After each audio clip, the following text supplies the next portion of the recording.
طب البنات اللي بيبقوا عايزين كمان شخص زي باباهم، شبه باباهم.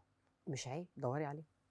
فعلًا؟ طبعا لو ده اللي هي عايزاه ومش قادره يبقى عندها من السيلف اويرنس ان هي او معترفه ان هي عندها ايشوز معينه او متعلقه بباباها بشكل معين او رسمه صوره لباباها بشكل معين ايا كانت ايه مشكلتها تدور عليه.